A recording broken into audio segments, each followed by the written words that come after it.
Okay, I've got a couple of minutes after, so let's go ahead and get started with today's webinar. Welcome, everyone. We're pleased to have you join us today. I'm going to cover just a couple of housekeeping items before we get started. We will have attendees on mute throughout the presentation, but if you have questions related to the presentation, we invite you to submit those through the Q&A button. There will be time at the end to answer your questions. We will be recording this session and we will send out a copy of the recording as well as the PowerPoint. So look for an email from the IES Zoom user that will go out in the next day or two. And again, welcome. I'm going to turn it over to today's speaker. Kevin Grayson is the Assistant Director of Technology Management with NC State Industry Expansion Solutions. So Kevin, I'm going to let you take over now. Okay, thank you, Susan. Glad to be with you, and thanks for joining us today. Again, my name is Kevin Grayson, and I work with NC State's Industry Expansion Solutions. I've been helping organizations with this innovation process that we're going to cover today for about 14 years. So we've been doing it for some time. Today's our agenda. We're going to talk quickly about why innovate and what is innovation. Our definition for innovation may be a little different than what you have seen or what is traditionally thought of as innovation. Then we're going to jump into a process for innovation, and the thought being a process for innovation is going to help you innovate more systematically and more successfully than if you do not have a process for innovation. We're going to discuss three key factors that influence innovation and how they influence innovation. And at the very end, as Susan mentioned, we'll open it up for Q&A at the very end. So let's jump in. Let's talk about how we define innovation. When I started this many years ago, I thought innovation was creativity, but it turns out that it's much different and much different than just creativity alone. Creativity is an important part of innovation, but as one Apple executive said, it's one of the least important aspects of innovation. And maybe towards the end of this presentation, you'll understand why he said that. A lot of people think about innovation as invention, and certainly, patent. People create patents. That is technical creativity. But just because you have a patent doesn't mean that you will have something that your customer values and that you will make money off of it. I read a statistic one time that roughly 91% of patents that are filed in the United States never make money. So to us, our definition is meaningful and unique. Innovation means it's meaningful and unique. And what we mean by that is it's meaningful. That means there is a customer that values what your innovation is. And unique means it is better than other options they have for solving that problem. So our definition is innovation means it's meaningful and unique. And again, that's probably different than if you look it up in the dictionary. So again, meaningful means there is a customer or customers that values your creation, your innovation, and unique means it's better than other options that they have. We have this saying, if you're not meaningfully unique, you better be cheap. And I go to organizations across the state and I hear this a lot. Kevin, our customers want cheap. They keep asking us for price reductions. And in our language, that means they are not seeing your product or your service as being meaningfully unique. So if you think about your personal life, there are probably things you buy on price and there's things that you don't buy on price. And so I'll give you my two. I always share these in the classes that we do. I buy gasoline on price. I look at gas prices. I drive up down the highways, and at the university we get paid a per diem for mileage. So gas price is important to me. I drive a lot of miles throughout the year. But another thing that I do when I drive up and down the road, I stop at Starbucks. And if you know at Starbucks, their coffee is not the cheapest. So those are two in my personal life, and you probably have some as well, and your customers do as well. There's many places to innovate, new products, services, marketing. I've helped organizations in probably all of these bullet areas. I will say that most of the organizations that we work with are using this innovation process that we're going to discuss today for new product development. But it could be for new services, it could be for new marketing campaigns, it could be in any of these areas. So if you're not just interested in new products, you're interested in innovating in different areas. We believe this process works equally as well in these other areas. So keep that in mind as we move forward.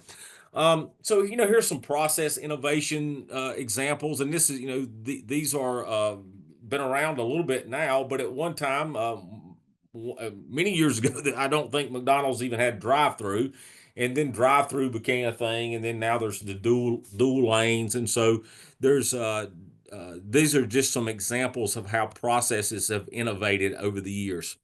So let's talk about why innovate. There's this quote from Steve Jobs: innovation distinguishes between being a leader and a follower. And most of us probably would like to be associated with organizations that are seen as being a leader versus a follower.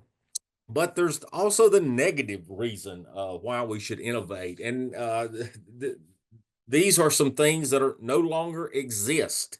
And so if you're innovating, or if you're not innovating and changing your product mix, and something comes along in the world that makes your customers not need your product, it really doesn't matter how well your quality systems are. It doesn't matter how well you're doing lean manufacturing. You're not going to be around if you don't have another product to replace what is going to be obsolete.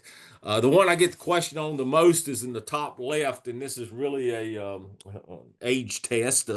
Some of you may have seen or remember these things, but this is an oil can spout. We used to slam these in the can of oil, and the oil can went away in favor of a plastic jug or a plastic bottle that basically includes the spout in the bottle. So again, these things in the electric typewriter and film, Kodak.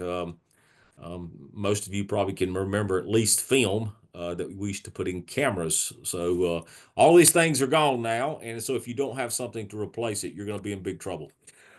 This is a business life cycle curve that many of you probably saw back in your business classes back in college. And it just basically says that all business or products and services go through this cycle, where on the left side of the curve, the good side of the curve, if you will, you're starting up a new product or a new service.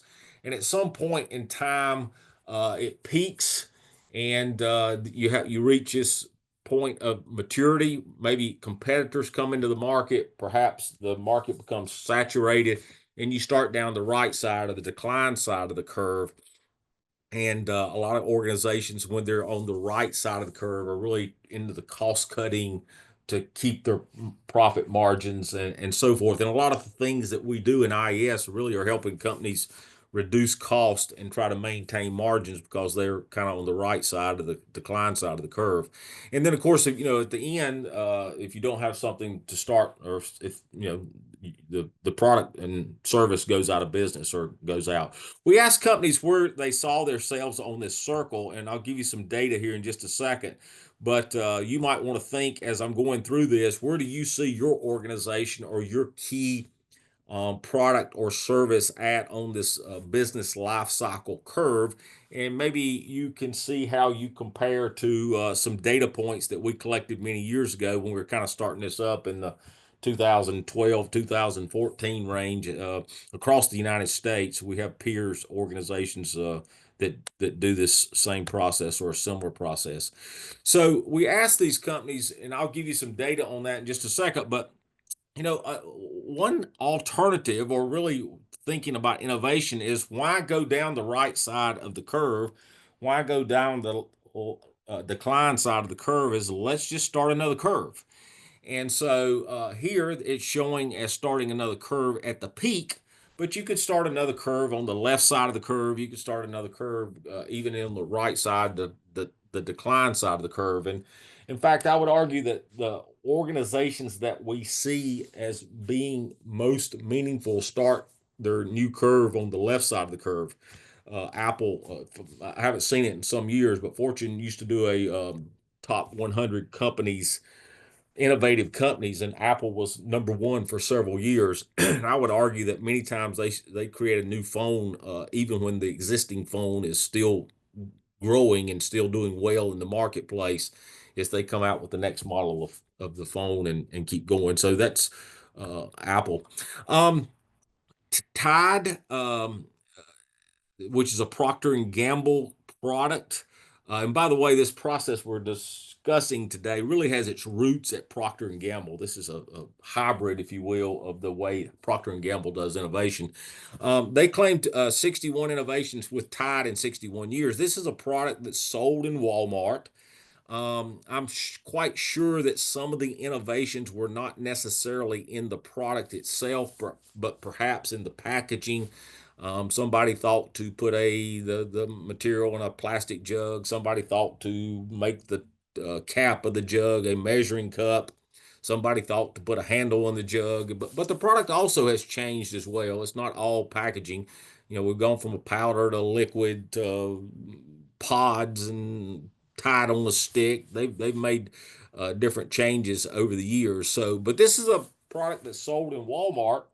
And if you go to Walmart, or at least the Walmart in my little hometown, they get about a 20% price premium over a competitor product that's on the next shelf, the shelf below it or the shelf beside it at Walmart. So it doesn't have to be a high tech product.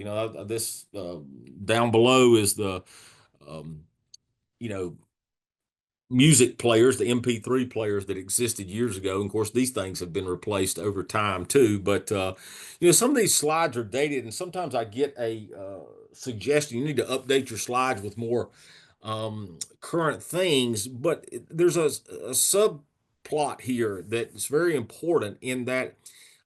Innovations only have a we go back to that life cycle curve that we talked about. So many innovations only have a very short life cycle. And so if you're not constantly innovating, or if innovation is not part of your DNA, the things that you innovate, even if they are successful, often have a very short shelf life, life cycle in that curve. And so even though you've done something well and make good money off of it, if you don't have the next thing coming along, even even though you've had a great innovation, you may be in trouble again. So going back to the data, and I remember I asked you, maybe where do you see yourself on the curve? We ask, it says 7,000 companies. It really should say 7,000 participants. We probably didn't have 7,000 companies. We did these sessions all across the United States, and we took a survey of people across 7,000 participants. Some companies sent multiple participants. And 86% of the people that answered this question, where do you see yourself on the curve, circled a number on the right side or the decline side of the curve. And so before, when you circled a number, you may have circled a number on the right side. If you did, you have a lot of company. And so only 14% of the participants circled a number as, where they saw their organization or their key product on the good side, the left side of the curve. But then we asked some follow-up questions. And one of the questions is, profit margin. How many of you have seen profit margins? And so 96% of the people who circled a number on the left side of the curve, 96% of the 14% said that they had profit margin growth, and only 13% that circled a number on the right side of the curve said they had profit margin growth. So a very remarkably different performance, at least in profit margin, depending on which side of the curve you are on. So again, it's showing us that we'd like to be on the left side of the curve. So let's move over to voice of the customer. When I ask companies if they do not have an innovation process, and we're going to talk about innovation, how to cultivate and create ideas here in just a few seconds. Where do you get ideas for new products? Invariably, the one that I hear the most is voice of the customer. We listen to the voice of the customer and create new products and services based on what the customer is telling us. And we're not against voice of the customer at IES. We teach voice of the customer in our Six Sigma courses and maybe some other things that we teach with. But there's some limitations or some problems with voice of the customer. So I just wanted to be sure that we all understand what we see with voice of the customer or some of the limitations. One is the classical one that we probably have heard from Henry Ford. If I'd asked people what they wanted, they said they would have said a faster horse. This is just trying to tell us or show us, demonstrate that many times customers uh, uh, can only see us in what we are doing now, or they can only see a solution that is some iteration of what they are getting from us now. And we probably have been guilty of this ourselves. If we stand in line at Walmart or we're standing in line at the grocery store, we may speak to the person ahead of us or behind us and say, I wish they'd open up more registers, more lines, because we see that as the bottleneck. And we see registers, we see lines, we see some that are not being used. So we'd like to, we wish they'd open up more registers. But there could be other solutions to that. There could be online ordering, there could be curbside pickup, there could be delivery. So there could be other better solutions to opening up more registers, but we see that is what is the holdup, and so we see that as the solution. So that's kind of basically what Henry Ford was saying some years ago. There's another one that I heard from a CEO in Charlotte one time, and this is one I never thought about with as a constraint with voice of the customer. He said, when customers come through the door with this is an engineering company that engineers and manufactures solution projects, so unique things for customers. They have a lot of machining and engineering capabilities. He said, when customers come through the door with a project, we're good at creating a solution for them and getting the project. And we make good margins on those projects. And so for the first two sentences there, it sounds like he's a fan of voice of the customer. But then there's a but. But the problem is I cannot control how fast the customers come through my door. I've got to create my own products to survive. So basically, this was coming at a time when there was a slowdown. And although his company was very well respected and did well when they got projects, customers had quit knocking on the door. There had been a economic downturn, and they were kind of struggling, not because they didn't do good work, not because they didn't get a high percentage of their projects that they quoted. It's just that they weren't getting to quote many projects because of the economic downturn. So that was another thing about voice of the customer that I had never thought about. We've talked about some of the positives here with innovation, and let's talk about why many companies still aren't using innovation as a growth strategy. Um, but we asked CEOs, what's the problem with innovation, or why are you not doing more? One is it takes a long time to see results, and two is it's very risky. And so long time, can be weeks or months or perhaps years. And there's many reasons for that. But I think one of the biggest reasons is we don't have a systematic process to innovate. And so things do not move along far, in a very rapid or timely manner. The second one is risk. In other words, we may innovate and create something. We may get one of these 91% of patents that we're proud of as that's unique, but customer doesn't want it or customer's not going to buy it. So these are two problems, and this innovation process that we're covering today really addresses both of these problems.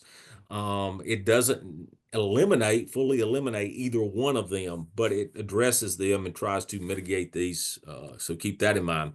The innovation process we're going to talk about today has really some things that we won't have time to get into the details of, but there's three separate roles that we talk about in this: the champion, the process coach, and also the project leader. There's three separate roles. There's there's a systematic process with tools. We'll touch on a couple tools, but there's many tools that we won't be able to touch on in today's format. There's different levels of training. We start with a half-day class. Most organizations will start with that half day. There's an intermediate 2-day where we really indoctrinate the innovation team and get them more indoctrinated to the terminology and give them more repetition with the process. And then the advanced is where we might assign a coach to your organization to help you get up and running. So there's coaching, there's mentoring, there's goals, there's measured results, and there's actually some software that can help us if you don't have other means to collect your ideas and take care of them and keep them organized. So again, we won't have time to get into those details much today, but I just want to let you know that all of those are part of this process. It turns out that we have a 5-step process. This innovation process, it has 5 steps. Those of you that are familiar with Six Sigma and DMAIC, it happens to have 5 steps as well. But our 5 steps here are different. We start with ideation on the left side. We define the innovation in the second step. The third step, the discover, is we're working to understand what could kill our idea or what could cause problems, what could be some hurdles. And once we pass that, we turn it over into our engineering development process. And so that's the development stage, the 4th stage. And finally, we deliver this with the idea of helping a customer solve a problem, or customers, and we want to get paid. We want to make money off of this. So this is our 5-step process. Today, we'll probably mainly only focus on the first 3 steps, but really the 4th step, the development phase, is really we take advantage of whatever the development phase is, steps that you have in process. Some people use design for Six Sigma or stage gate or whatever. So whatever you have, keep that. The don't do thing, and this is where many companies struggle. When I look back to my prior life in manufacturing, we were guilty of this as well.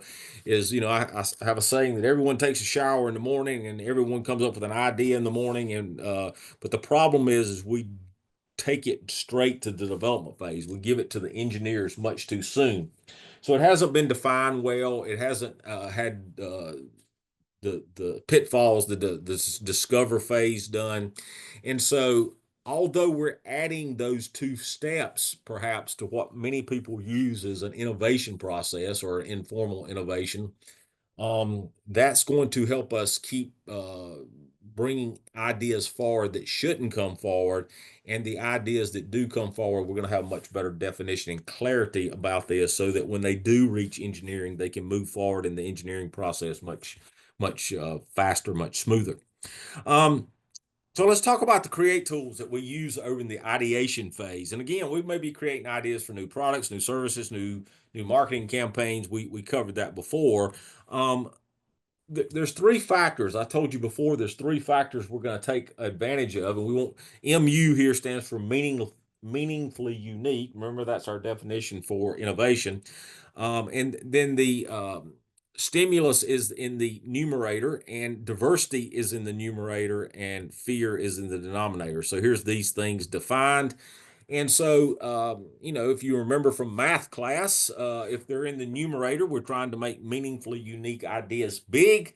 So we want to maximize the thing in the numerator, which is stimulus and diversity. And we want to minimize the things that are in the denominator, which in this case is fear. And so let's talk about how we do that and how it, in fact, it impacts our meaningfully unique. So let's start with stimulus. One of the things that we do differently, perhaps in this process, than maybe other ways, the primary other way, at least that I've been exposed to in my career, back that goes many years back into manufacturing, a couple different manufacturing organizations, is brainstorming. And for the most part, there is no stimulus in brainstorming, or the stimulus, the facilitator may say, build off of the idea that you just heard before. That is a form of stimulus. The facilitator is asking you to build on something that you've heard before. And so, with the exception of that, there's probably really no stimulus in brainstorming. And so we do our ideation process different in that we use different types of stimulus: visual stimulus, related stimulus, unrelated stimulus, many different types and tools. And so one of the things, that we won't do this today in the sake of time, but one of the exercises we do in class is I'll say, let's, write down as many places you can go. You can think about going on vacation, give you 60 seconds and you write these down. And I will say, on average, most people in 60 seconds can write down 6 or 7 different places they can think of that they'd like to go to on vacation. And so then we will repeat this. I will give them this slide, And this is an example of visual stimulus. So let's repeat this exercise, give you 60 seconds, write down as many places as you could think of to go on vacation. So we repeat the exercise 60 seconds, and most people will not double, but almost double their responses. They'll go from 6 or 7 to 9 or 10, something like that on average. This doesn't work for everyone. Some people will stare at the picture and actually write less. So it's not 100% foolproof, but I'd say on average, we go from about 6 or 7 per person up to about 10 or 12, something like that per person, something like that. So this is just one example of stimulus and how we use stimulus to create ideas. And so we have different tools for this. I think I'm going to come to one. So, ideas are feats of association. You see something in one area and it sparks an idea in another area. There's different types of stimulus. We don't have time to go through all these today. We do this much more in detail in our 2-day class. There's related stimulus, there's unrelated stimulus, many different types. Some of our tools are kind of designed for right brain people. Some are kind of designed for left brain people. And so stimulus is one of the things in the numerator. I know that's very fast, but we want to maximize stimulus to help us create many ideas. The next one is diversity.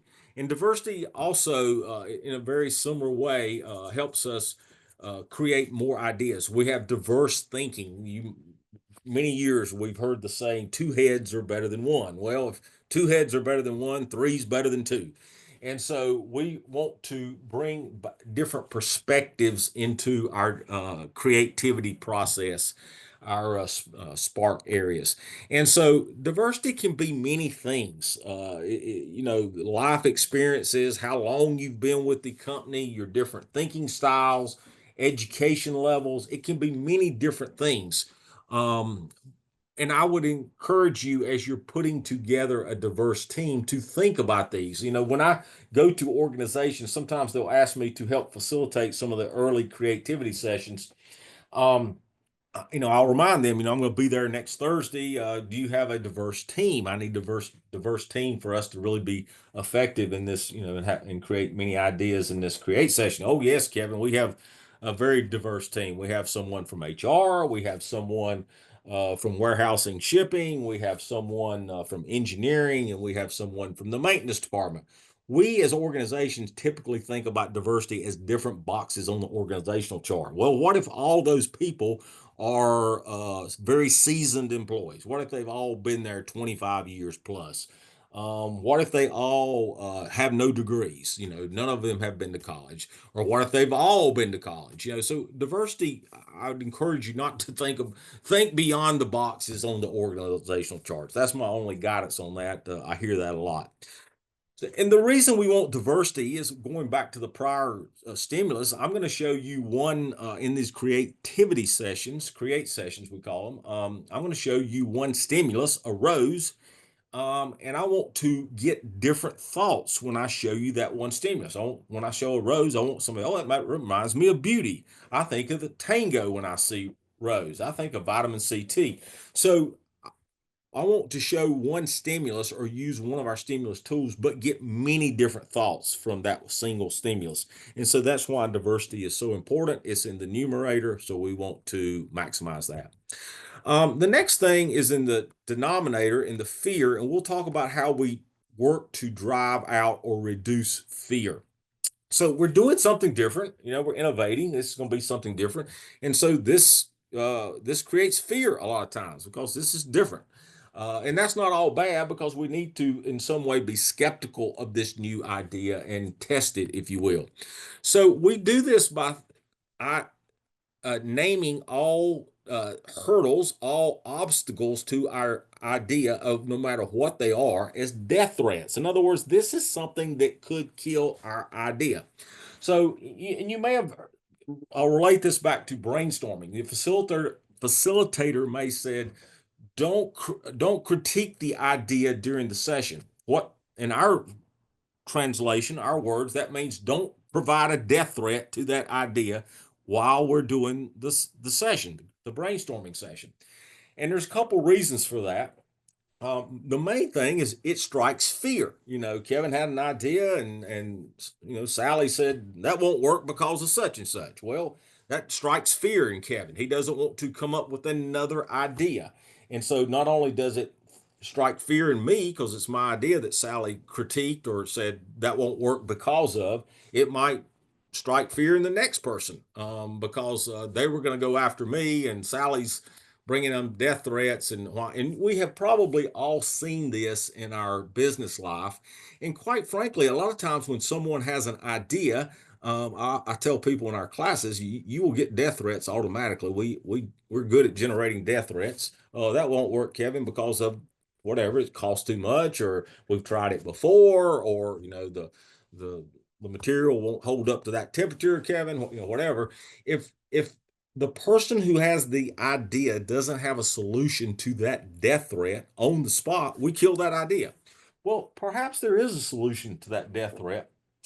We just need to give them some time to work on it, give them a week or so to work on it. So we work to we reclassify any obstacle, any hurdle, any reason, skepticism to our idea as a death threat. And later we've got to investigate those death threats and resolve them. We'll see how that keeps us from advancing ideas, or it helps us advance ideas as we move forward. So we're about to the end of the slides here. I just wanted to review with what we've had, but in the end, about this, and I want to go back. I'll go back one more slide to our death threat slide. As we work to resolve death threats, we're in the old days before I was introduced to this process, I didn't want to have death threats interjected to my ideas, because it was my idea and I felt like it was a good one, and I didn't want anybody to object to it or a death threat. But death threats, as we work to resolve them, and we give people a week to resolve them in this process. This is what we call the third phase, the discover phase that I mentioned earlier in the 5 phases. This helps us move forward with our new process, our new service, our new product with confidence, because this death threat has been resolved. We go to the next death threat 2. If that one can be resolved, we go to the next one, death threat 3, whatever, until we run out of death threats. And so now we're moving forward with confidence because we've subjected our idea to all these death threats, and we have found solutions to those death threats. And so that helps us move forward with confidence versus advancing the idea before all the way to engineering, and no death threats have been identified, no death threats have been investigated, no death threats have been resolved. And so often that's either not done and we create something that's not useful to the customer, or we rely on engineering to do that. And that slows down the engineering process, and thus it takes a long time. So death threats are very important to us. If we do come across a death threat that cannot be resolved, that indeed does not have a solution, that's our process for killing the idea. Death threat cannot be resolved.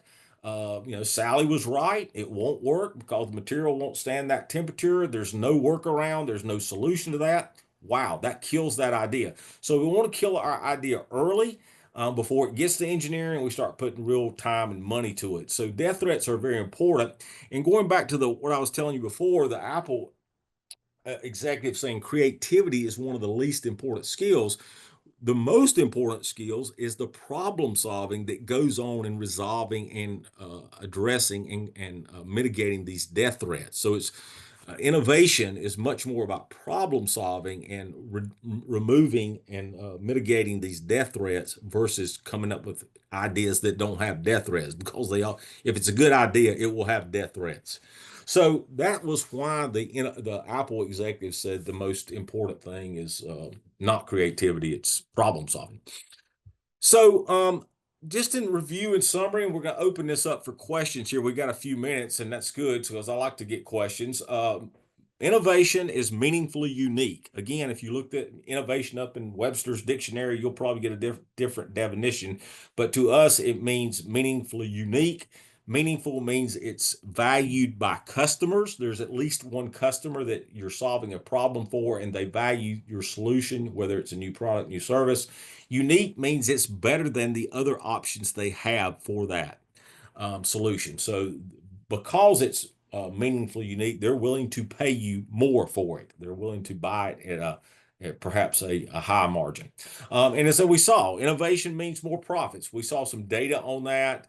We saw a few quotes on that. We saw how it fits into the business life cycle curve. So innovation means more profits for our organization. Business life cycle curve, we saw how that all product services have a life cycle.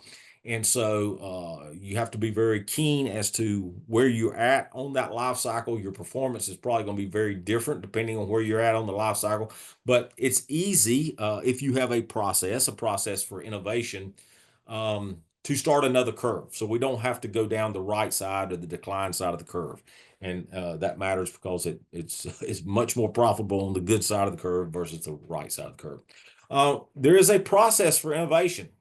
We don't claim that this is the only process for innovation, but this is one process for innovation that again has its roots in Procter & Gamble, and it's been modified and brought outside of Procter & Gamble over the years. And it is a 5-step process. And we start with the ideas, a create session.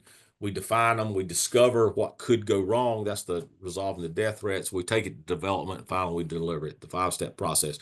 And there's 3 factors that influence innovation. And we talked about those, stimulus and diversity, which are in the numerator. And we want to work to maximize those things. And I gave you a couple ideas on how to do that. And then, of course, fear is in the denominator. And our big tool for minimizing fear, not completely eliminating it, is to classify any objections or hurdle or skepticism to our idea as a death threat. And then let's work on that death threat to see if it can be resolved. If it can be resolved, our idea advances. If it cannot be resolved, it's our process for killing the idea and going to the next one. So that's kind of a quick summary of what we covered. I'm going to open this up for questions, but there's one slide that's outside of the innovation that I wanted to cover. This is a grant that we have access to at IES that I wanted to be sure everyone here, at least those of you from North Carolina, are aware of. And this is a grant that comes from the Department of Energy, and it allows us to provide some assistance to small to medium-sized manufacturers to offset some expenses related to the adoption and integration of smart manufacturing. So if you have interest in smart manufacturing, if you're a small to medium, which by our definition means you have 500 or less employees and you manufacture in North Carolina, you can go to one of these 2 websites or the website or contact us, and we'll get you some more information. So this is not directly related to what we're talking about today, but this is part of our outreach to be sure that all the manufacturers in North Carolina are aware that this grant is available, and we'll be happy to talk to you about it. So at this point, Susan, I'm going to, this is my contact information, and you're welcome to contact me individually, but I'm going to open it up to questions that perhaps are in the chat box, and maybe Susan can help us get through some of those.